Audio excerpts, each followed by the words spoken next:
Chers amis, je vous salue.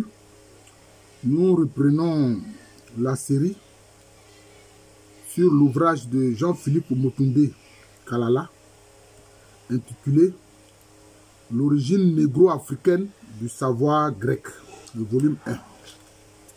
Alors, nous abordons le chapitre ici intitulé « Les fondements racistes du monde arien ». Alors, il écrit que l'approche académique de l'histoire de l'humanité en Occident, vous voyez, on parle encore de l'Occident, j'en parlais tout à l'heure dans une autre vidéo, et dans de nombreuses régions du globe placées sous son influence, fait de la Grèce antique le point originel et central de la pensée et le berceau des principales disciplines scientifiques.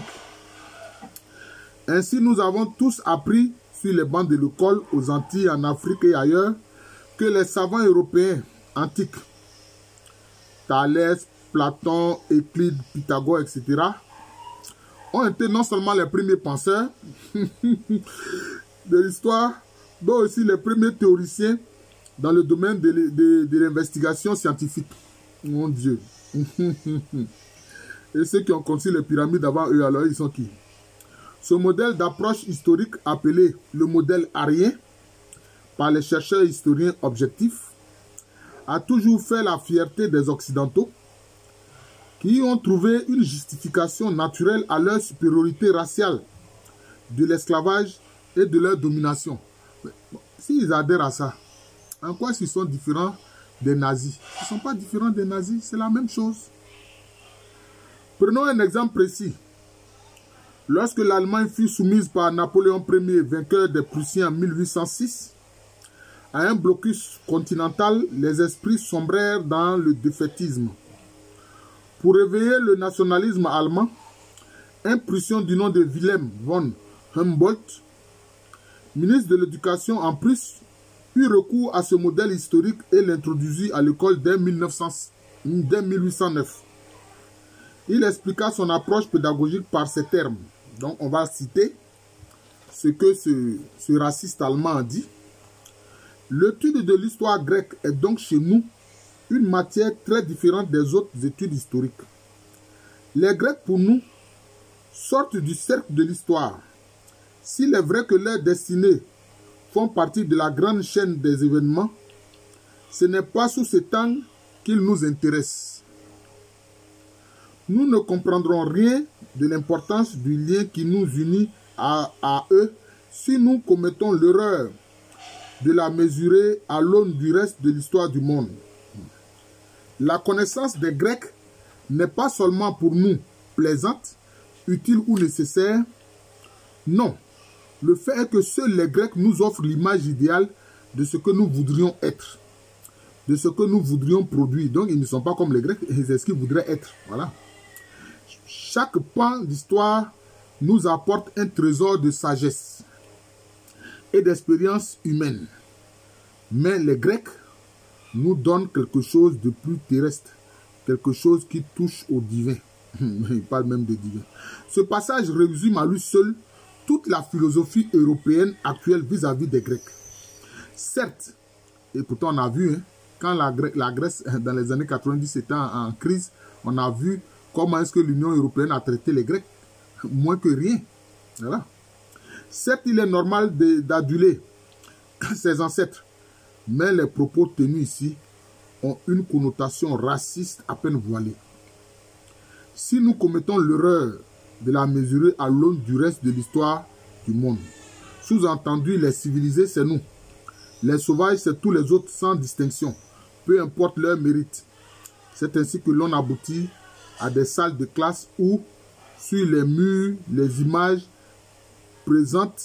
présentant les plus grands hommes et les plus grands savants de l'humanité ne représentent que des Occidentaux, sans que cela ne gêne personne. Voilà. C'est ça. Ils ont voulu présenter les anciens Égyptiens comme des Blancs. Ils présentent Jésus et Marie comme des Caucasiens, blonds aux yeux bleus, très clairs, etc. Ça vient de là. En 1921, Sir Thomas Haidt publiait un classique intitulé « L'histoire des mathématiques grecques » dans lequel il lançait. De plus en plus d'efforts sont entrepris pour établir une juste appréciation et une claire compréhension des dons que les Grecs ont fait à l'humanité. Ils n'ont pas seulement été les précurseurs, ce qui est faux. Ils sont tous allés enseigner, apprendre en Égypte antique. Ce qu'ils ont entrepris, ils l'ont porté au sommet de la perfection et n'ont en cela jamais été surpassés.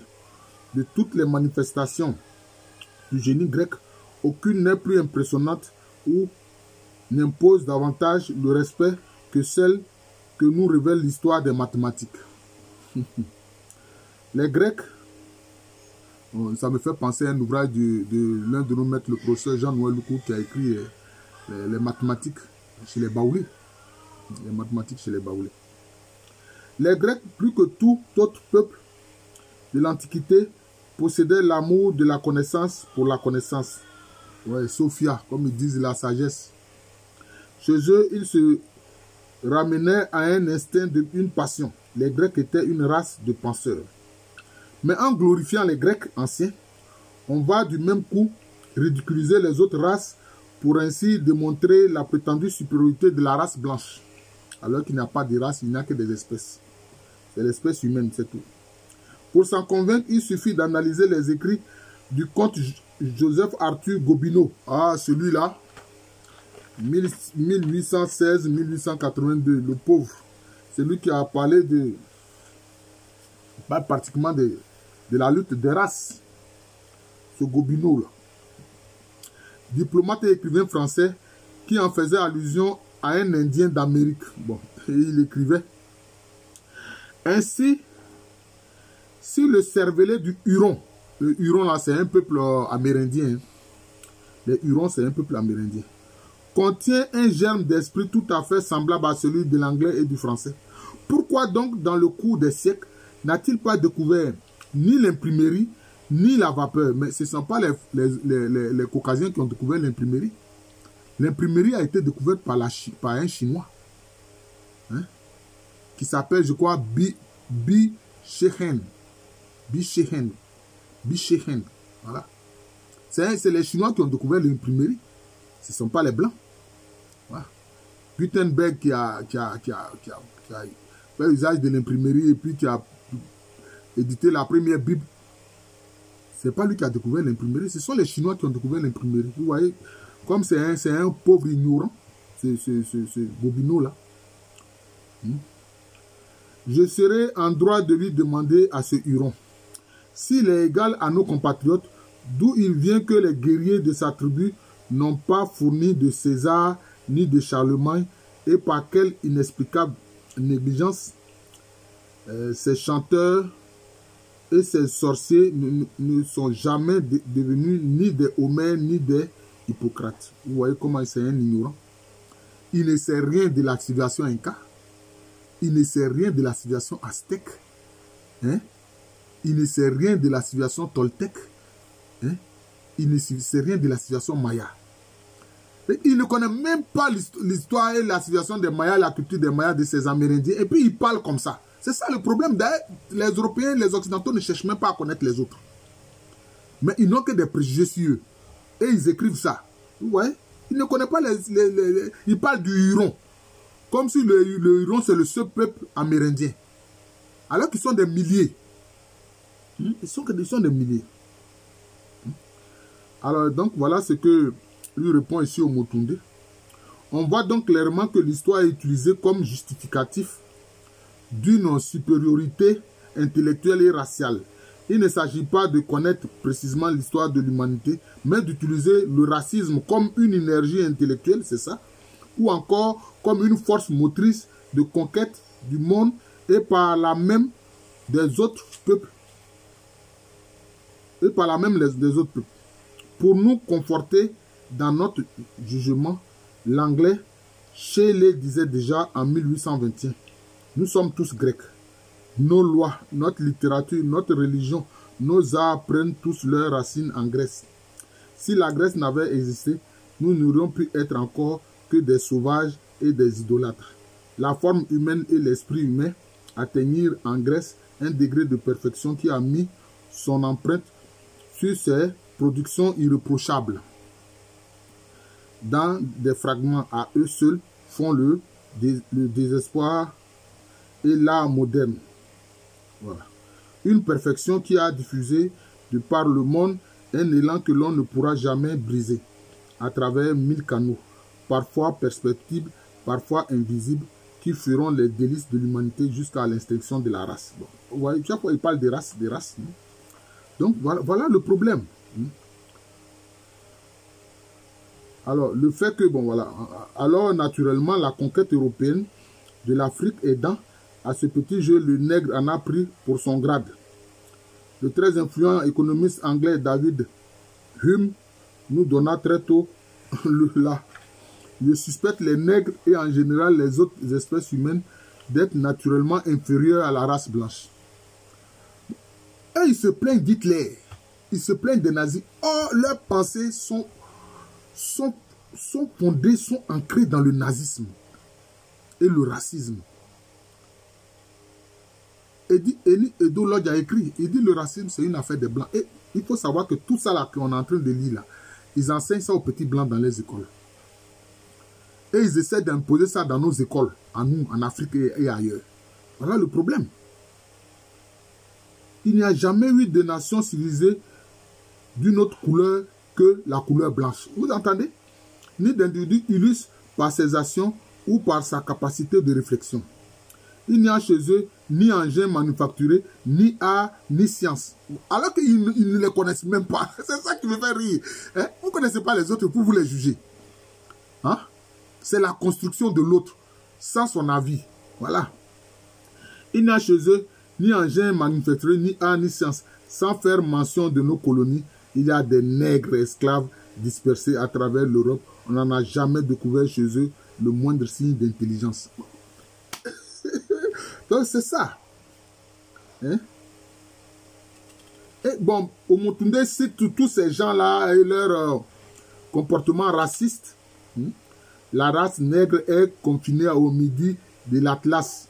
Son teint noir, ses cheveux crépus, son crâne comprimé et son nez écrasé. Hein? Son museau, comme si le nègre était un chien, il parle de museau. Saillant. Et ses grosses lèvres. Hein? La rapproche manifestement des singes. Les peuplades qui la composent sont toujours restés barbares. Vous voyez, voilà ce qu'ils pensent des Noirs. Et c'est pour ça qu'on voit leur attitude. Leur attitude envers nous n'a pas changé. Vous voyez, c'est cela. C'est cela. Et c'est pour ça que, ayant découvert à travers les statues de l'Égypte antique qu'il s'agissait de Noirs, donc, leur nez, effectivement, était un nez écrasé, comme il dit, ils ont commencé à casser ces nez-là.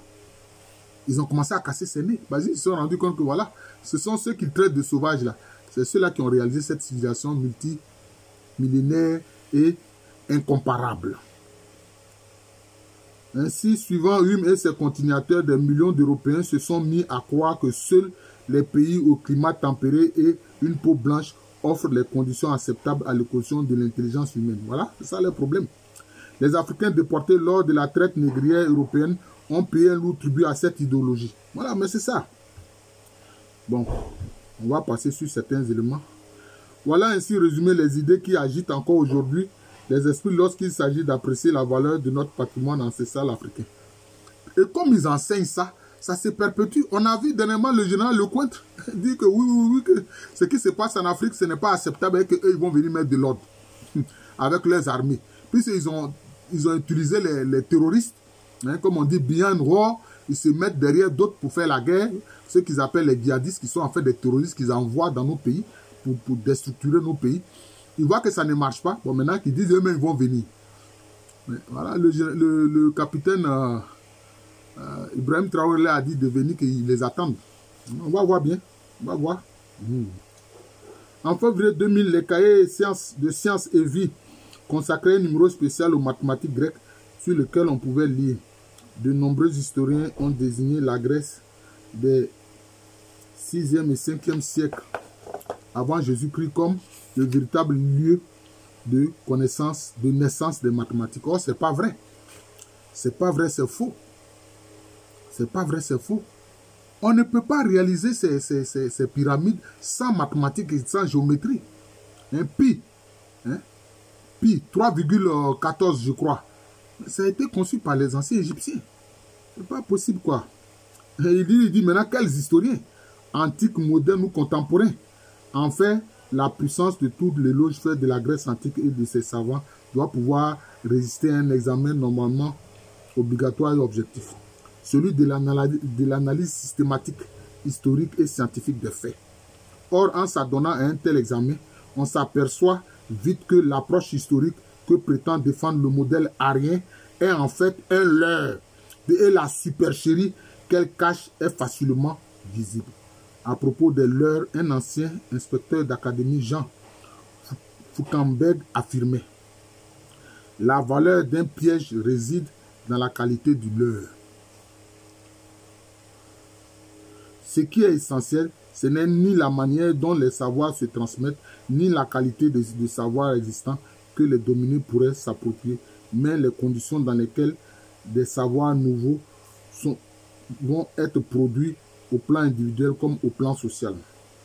Cette déclaration lève pour nous le voile de la nature des ouvrages scolaires qui servent de support à notre éducation. Donc, il y a un frère qui, ayant vu un de mes enseignants, a dit de contacter le professeur Kovi Rekmire pour revoir l'enseignement de l'histoire, notamment de l'Afrique, revoir les manuels scolaires. Je dis, mais les écrits existent déjà. Il a dit, les écrits existent déjà. Les écrits existent déjà. Maintenant, ça, c'est à nos dirigeants maintenant de vouloir en faire un programme scolaire. Voilà. Et puis maintenant, faire des manuels par rapport à ces écrits qui existent déjà. Donc, c'est un travail qui est déjà fait, qui est là, qui est en attente. Mais ils ont peur de l'utiliser. Parce qu'ils ont peur de l'Occident. Ils ont peur de l'OTAN. Voilà le problème. En fait, ce qui compte vraiment, c'est qui les a obligés pour nous, qui les a rédigés pour nous, dans quel but et pour créer quel type d'homme noir demain. Un homme libre, entrepreneur averti ou un éternel assisté et aliéné. Mais c'est ça.